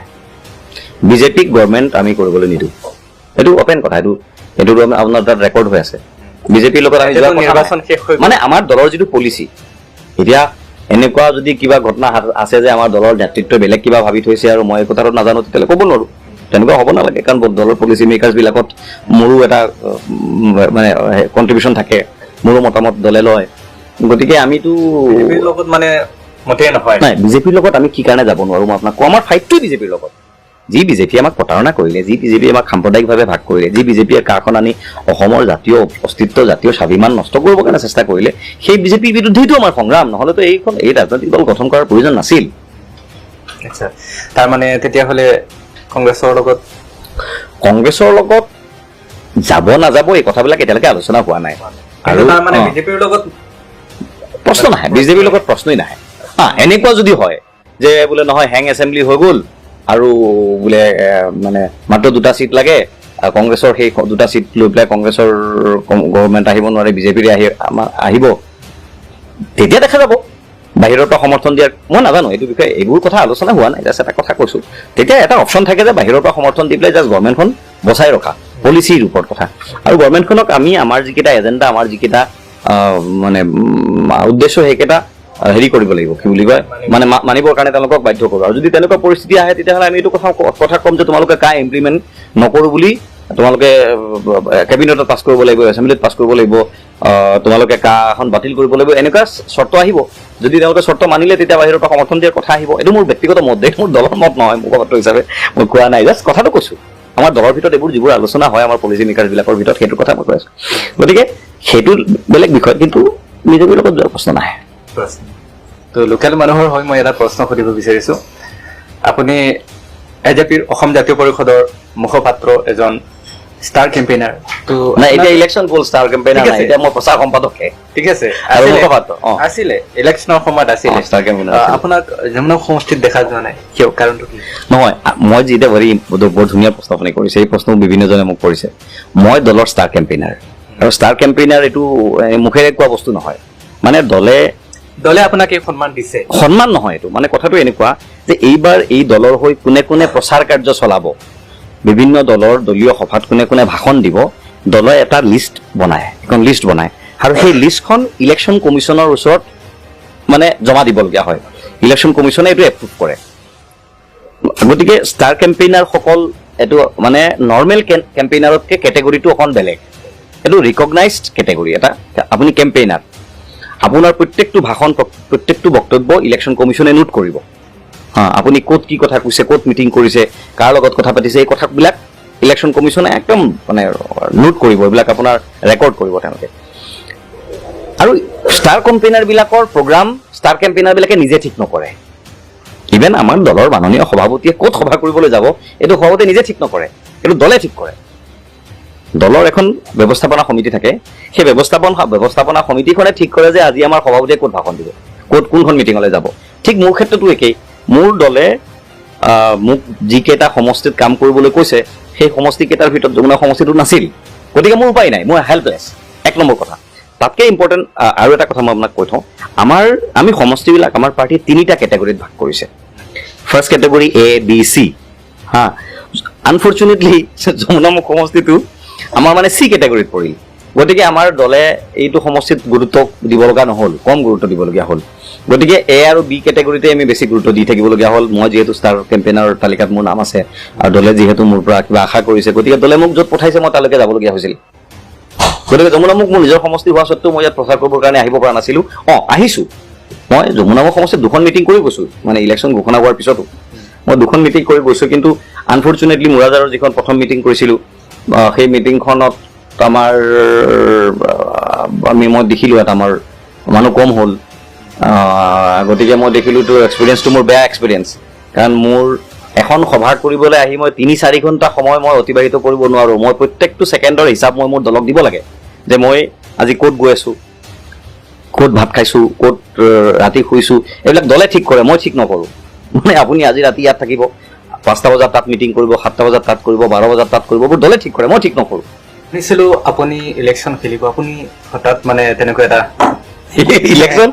ইলেকশ্যন খেলিম বুলি ক'লে আপুনি খেলিব নোৱাৰে মানে এটা সিদ্ধান্ত লৈছিলে মই কৈ আছোঁ মই কোনোদিন এই কথাটো কোৱা নাই যে মই ইলেকশ্যন খেলিম মই এইটো কথা কৈছিলোঁ দলে যদি মোক খেলিবলৈ কয় তেতিয়াহ'লে মই যাম আৰু আপুনি মোক বৰং প্ৰশ্ন এইটো কৰক যে আপুনি দলৰ পৰা প্ৰাৰ্থিত্ব কিয় নিবিচাৰিলে এইটোহে কৰক চাব এই প্ৰশ্নটোৰ উত্তৰ অকণমান টাইম লাগিব কিন্তু আপুনি অকণমান সময় দিব মই উত্তৰটো দিম আমি সাধাৰণ মানুহবোৰে আমি যিসকল ধৰক যমুনামুখ সমষ্টিত আমি বহি আছোঁতো যমুনামুখ সমষ্টিত কথা পাতোঁ আমাৰ এই অঞ্চলৰ মানুহে ৰাজনীতি বুলি ক'লে যিটো বস্তু বুজি পায় আচলতে ৰাজনীতি সেইটো নহয় ৰাজনীতি এটা বেলেগ বস্তু ৰাজনীতি বহুত ওপৰৰ লেভেলৰ এটা বস্তু ওপৰ লেভেল মানে মই হায়াৰ লেভেলৰ কথা কোৱা নাই মানে এটা বেলেগ ধৰণৰ কেলকুলেশ্যন থাকে ৰাজনীতি কৰিবৰ কাৰণে ইলেকশ্যনত উঠিবৰ কাৰণে বহুতকেইটা ফেক্টৰে কাম কৰে মই জীৱনত ৰাজনীতি কৰি পোৱা নাই ৰাজনীতি কৰিবৰ কাৰণে আপোনাক অভিজ্ঞতা লাগিব মানুহৰ মন বুজি পাব লাগিব আৰু মানুহৰ প্ৰতি আপোনাৰ কণ্ট্ৰিবিউশ্যন থাকিব লাগিব মই মাত্ৰ ৰাজনীতিত যোগদান কৰিছোঁহে মই যোগদান কৰিয়েই জনপ্ৰতিনিধি হৈ যাম সেইটো হ'লে মই আব্দুল ৰহিম আজমল হ'ব লাগিব মই মানুহৰ কথা নুবুজিম সমষ্টিৰ সমস্যাবোৰ নুবুজিম মানুহৰ সমস্যা নুবুজিম আৰু বিধানসভাত গৈ মই চুইমিং পুল দাবী কৰিব লাগিব গতিকে আপুনি ৰাজনীতি কৰিব হ'লে মানুহৰ সমস্যাটো বুজি পাব লাগিব মই এতিয়া মানে ধুবুৰীৰ পৰা শদিয়ালৈকে ধুবুৰী নহয় মানকাছাৰৰ পৰা শদিয়ালৈকে বহুতকেইটা সমষ্টিত মই গৈছোঁ এনেকুৱা জেগাত মিটিং কৰিবলৈ গৈছোঁ একদম পেণ্ট কুচাই জোতা হাতত লৈ খোজকাঢ়ি বোকাৰ মাজেৰে গৈ পাহাৰৰ লুংলুঙীয়া বাটেৰে গৈ বহুত ভিতৰলৈ য'ত গাড়ী নাযায় এনেকুৱা জেগাতো গৈ মিটিং কৰিছোঁ নাগালেণ্ড বৰ্ডাৰ অৰুণাচল বৰ্ডাৰ এই এনেকুৱা জেগাত গৈ মিটিং কৰিছোঁ এইটো মই কৰিলোঁ কিয় কাৰণে আপুনি ৰাজনীতি কৰিবৰ কাৰণে আপুনি মানুহৰ লগত কানেক্টেড হ'ব লাগিব এই কথাটো দৰকাৰী মানুহৰ আপুনি মন বুজি পাব লাগিব আপোনাক মানুহে বুজি পাব লাগিব আপুনি অসমত ৰাজনীতি কৰিবৰ কাৰণে অসমৰ সমস্যাবিলাক আপুনি জানিব লাগিব আজি সৰু পথাৰৰ মানুহৰ সমস্যা বেলেগ ধুবুৰীৰ মানুহৰ সমস্যা বেলেগ ডিব্ৰুগড়ৰ মানুহৰ সমস্যা বেলেগ শিলচৰৰ মানুহৰ সমস্যা বেলেগ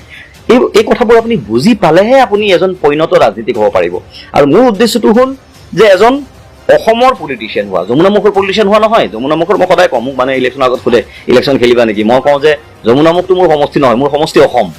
মই প্ৰথমে অসমত ৰাজনীতিটো কৰি লওঁচোন, প্ৰথমে ৰাজনীতিটো শিকি লওঁচোন, বুজি লওঁচোন, পলিচি লেভেলত ৰাজনীতিটো কেনেকুৱা হয়, পলিটিকেল পাৰ্টিবিলাকে তেওঁলোকৰ পলিচিবিলাক কেনেকৈ নিৰ্ধাৰণ কৰে, পলিটিকেল পাৰ্টিবিলাকে অপনেণ্টবিলাকক কেনেকুৱা লয়, মানুহৰ সমস্যাবিলাক তেওঁলোকে কেনেকৈ এড্ৰেছ কৰে, এই কথাটো বুজি লোৱা দৰকাৰ।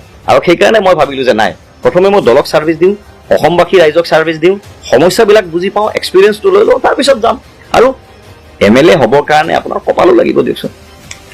পলিটিকেল এক্সপাৰ্টসকলৰ মতে, মই নাম নলওঁ সেইসকলৰ, পলিটিকেল এক্সপাৰ্টসকলৰ মতে, যিহেতু আপুনি উল্লেখ কৰিছে যে আপোনালোকৰ মেইন যুদ্ধটো বিজেপিৰ লগত, বিজেপিক প্ৰতিহত কৰিবলৈ AJPৰ জন্ম হৈছে। তো কিছু এক্সপাৰ্টসকলৰ মতে যে আপোনালোকে মহাজোঁটক ছাপোৰ্ট নকৰি বৰঞ্চ বিজেপিক বেছি চিট পোৱাত সহায় কৰি আছে। তেনেকুৱা নহয়, মই মোৰ নিজৰ ঘৰটো বনাব বিচাৰিছোঁ। এতিয়া মোৰ ঘৰটোৱে আপোনাৰ ঘৰটোক কিবা ক্ষতি কৰিছে নে নাই কৰিছে এইটো চব মোৰ ইছ্যু নহয় নহয়। আমি কি বিচাৰিছোঁ যে আমি এটা আঞ্চলিক ৰাজনীতি হিচাপে নিজকে, মানে ৰাজনৈতিক দল হিচাপে নিজকে প্ৰতিষ্ঠা কৰোঁ। সেইটো কৰিবলৈ গ'লে কাৰ ক্ষতি হৈছে কাৰ হোৱা নাই এইটো আমাৰ চাবলগীয়া বিষয় নহয়। আমাৰ প্ৰধান লক্ষ্য আছিলে যে আমি বিজেপিক ক্ষতি কৰিব লাগে, আৰু হয় আমি বিজেপিক ক্ষতি কৰিছোঁ। আজি যদি অসমত এইবাৰ ইলেকশ্যনত বিজেপিতকৈ যদি কংগ্ৰেছে বেছি চিট পায়, বা বিজেপিতকৈ নহয় কংগ্ৰেছৰ বৰ্তমান যিমান আসন আছে তাতকৈ এটা আসনো যদি বিজেপিৰ বাঢ়িছে, কংগ্ৰেছৰ বাঢ়িছে, তেতিয়াহ'লে আপুনি জানিব সেইটো অসম জাতীয় পৰিষদৰ কাৰণে, আমাৰ আঞ্চলিক শক্তিৰ কাৰণে বাঢ়িছে। বিভিন্ন সমষ্টিত যদি কম হয়, কম হ'ব নালাগে, তেওঁলোকৰ চিট বহুত বাঢ়িব এইবাৰ, কংগ্ৰেছৰ চিট বহুত বাঢ়িব। আপুনি আপাৰ আছামত এটা এটা চিট এনালাইচিছ কৰক, আপুনি দেখিব যে অসম জাতীয় পৰিষদে যদি কাৰোবাৰ ভোট সহাইছে সেয়া বিজেপিহে, কংগ্ৰেছ নহয়। আপুনি পলিচি লেভেলত বস্তুটো চাব, কংগ্ৰেছৰ ভোট সদায় ইনটেক্ট থাকে, কংগ্ৰেছৰ ভোট কেতিয়াও নাভাঙে। এটা এটা সমষ্টিত আপুনি সোমাই যাব 10-15,000 20,000 ভোট কংগ্ৰেছৰ থাকেই, এইটো কংগ্ৰেছৰ কোৰ ভোট। এটা সমষ্টিত 3 ধৰণৰ ভোট থাকে, এটা ভোট থাকে এটা পলিটিকেল পাৰ্টিৰ কোৰ ভোট দেই, যিসকল মেম্বাৰ্ছ থাকে, কাৰ্যকৰ্তা যিসকল থাকে, হ'ল এক ধৰণৰ ভোটাৰ থাকে, সদায় তেওঁলোক অপজিশ্যনত থাকে, যি দল নাহক কিয় তেওঁ তাৰ উল্টা থাকিব, লাগিলে সংখ্যাটো কম নহওক কিয় তাৰ উল্টা থাকিব। 3 নম্বৰ কিছুমান কেটেগৰী মানুহ থাকে, তেওঁলোক ফ্লটিং থাকে, কেতিয়াবা ইফালে যায় কেতিয়াবা সেইফালে যায়, যাৰ পাল্লা ভাৰী হয় তেওঁলোক সেইফালে যায়। কংগ্ৰেছৰ ভোট এই যে 10-15,000-20,000 সমষ্টিবিলাকত আছে, এইটো কোনেও ভাঙিব নোৱাৰে। এতিয়া আজিকালি বিজেপিৰো এটা শক্তি বিভিন্ন সমষ্টিত হৈছে, আৰু এই ফ্লটিং ভোটে নিৰ্ধাৰণ কৰে কোন জিকিব কোন হাৰিব। আমি য'ত য'ত ক্ষতি কৰিছোঁ বিজেপিৰ কোৰ ভোটৰ ক্ষতি কৰিছোঁ, আমি কংগ্ৰেছৰ কোৰ ভোটৰ ক'তো ক্ষতি কৰিব পৰা নাই। আমাৰ এক্সপিৰিয়েঞ্চৰ পৰা আমি কৈ আছোঁ। বিজেপিক যিসকলে ধৰি লওক বিজেপিয়ে যেনেকুৱা ৰাজনীতি কৰি আছে, আপুনি কৈছে যে বিজেপিয়ে আমাৰ অৰ্থনৈতিক অৱস্থা যি গতি ঘটাইছে আৰু তাৰোপৰি অসমত কা আনিছে, এই যিসকলে কা ছাপোৰ্ট কৰে বা বিজেপিৰ এই যিবিলাক অৰ্থনৈতিক পৰিস্থিতি বা যিয়ে নহওক সেইবিলাক একচেপ্ট কৰি আছে, সেইসকলে কি বিজেপিক এৰি পেলাই AJPক ভোট দিবনে? ভোট দিছিলে নে? দিছে। মই আপোনাক অলপ আগতে কৈছোঁ নহয় যে আমাৰ এটা নিজস্ব এছেছমেণ্ট মতে আমি 4.5% ভোট পাম, তাতকৈ বেছিও পাব পাৰোঁ। আমি মাত্ৰ 79 কনষ্টিটুৱেঞ্চিত আমি কেণ্ডিডেট দিছোঁ 126টাৰ ভিতৰত। গতিকে 79টা সমষ্টিত আপুনি প্ৰাৰ্থিত্ব প্ৰদান কৰি 3মহীয়া ৰাজনৈতিক দল এটাই 4% ভোট পোৱাটো ধেমালি নহয়। আৰু আমাৰ মূল উদ্দেশ্য আছিল এটা ফাউণ্ডেশ্যন বনোৱা, বিল্ডিং এটাৰ যেনেকৈ ষ্ট্ৰাকচাৰটো ফাউণ্ডেশ্যন বনাই নহয়, আমাৰ ফাউণ্ডেশ্যন বনোৱাটো 2021ত প্ৰধান লক্ষ্য আছিল। চিট কেইটা জিকিম সেইটো পিছৰ কথা, চিট যদি আমি জিকোঁ, আমি চৰকাৰ বনাবৰ কাৰণে চিট জিকিলে নিঃসন্দেহে আমাৰ চৰকাৰ হ'ব, কিন্তু মূল উদ্দেশ্যটো আমাৰ যিটো আছিল ফাউণ্ডেশ্যন, সংগঠনটো বিস্তাৰ কৰা। আৰু সংগঠন আমাৰ এই 79টা সমষ্টিত হৈ গ'ল, অন্যান্য কিছুমান সমষ্টিতো হৈছে।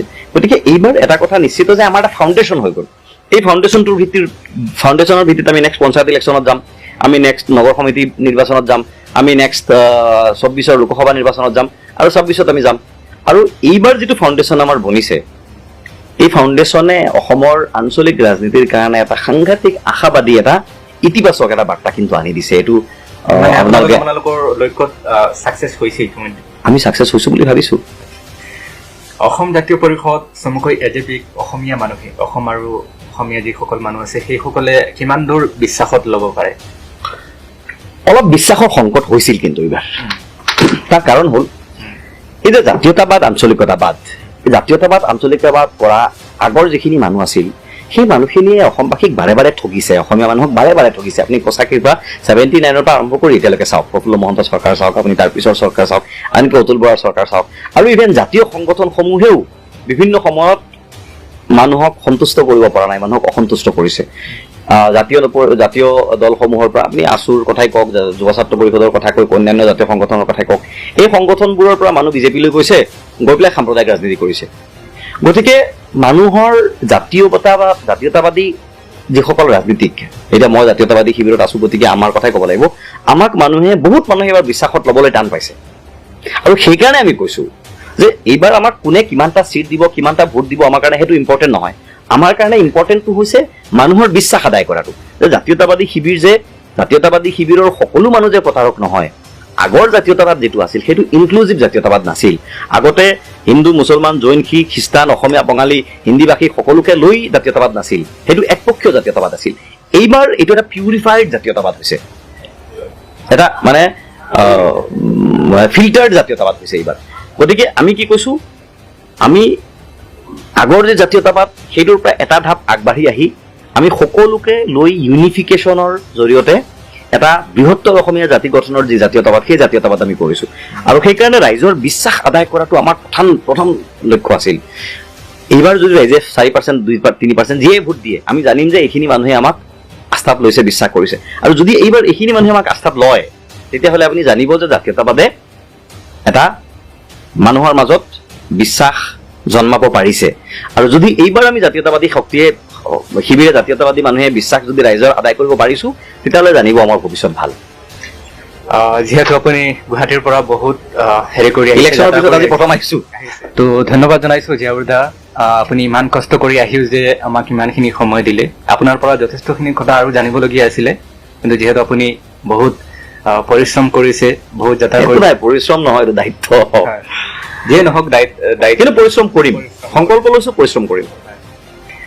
নেক্সটত আপোনাক আকৌ লগ পাম, পৰিশ্ৰম কৰিব লাগিব। আজি যিখিনি সময় দিছে, যত্ন কৰিলে ৰত্ন পায় বুলি যে কয়, যত্ন কৰিবৰ কাৰণে একদম ৰেডি হৈছো। এই 5 বছৰৰ পৰা কাম কৰিম। নেক্সটত আপোনাক আকৌ লগ পাম আৰু কিছু প্ৰশ্নৰ সৈতে। বহুত বহুত ধন্যবাদ। যিসকল ৰাইজে আজি এই ভিডিঅ'টো চাই আছে, যদি আপোনালোকে জিয়াউৰ দাক কিবা প্ৰশ্ন সুধিব বিচাৰে, যদি আপোনালোকৰ মনত কিবা প্ৰশ্ন উদয় হৈছে যে এই প্ৰশ্নটো জিয়াউৰ ৰহমানক সোধা যাওক, তেতিয়াহ'লে আপোনালোকে এই ভিডিঅ'টোৰ তলত কমেণ্ট কৰিব। মই নেক্সটত যেতিয়া লগ পাম, তেতিয়া সেই প্ৰশ্নটো জিয়াউৰ ৰহমান দাক আপোনাৰ নামৰ সৈতে সুধিম, যে কোনে সুধিছে সেইটোও কৈ দিম। আপুনি মোক মোৰ কথাখিনি ক'বৰ কাৰণে এটা প্লেটফৰ্ম দিয়াৰ কাৰণে আপোনাক ধন্যবাদ জনাইছো। আপোনাৰ বহুত ফলোৱাৰ্ছ আছে ইউটিউবত, আপোনাৰ 2 লাখৰ ওপৰত ফলোৱাৰ্ছ। আৰু মই নিজেই আপোনাৰ ফলোৱাৰ, বেলেগৰ কথা কি ক'ম। মই আপোনাৰ প্ৰগ্ৰামবিলাক চাই থাকোঁ, ইউটিউবতো চাওঁ, ফেচবুকতো চাওঁ। গতিকে আপোনাৰ নিচিনা এগৰাকী লিডিং ইউটিউবাৰে মোৰ লগত কথা পাতি মোৰ মত ব্যক্ত কৰিবৰ কাৰণে, মনৰ কথাখিনি শ্বেয়াৰ কৰিবলৈ সুবিধা দিয়াৰ কাৰণে আপোনাক স্পেচিয়েলি মই ধন্যবাদ দিছোঁ। বহুত ধন্যবাদ।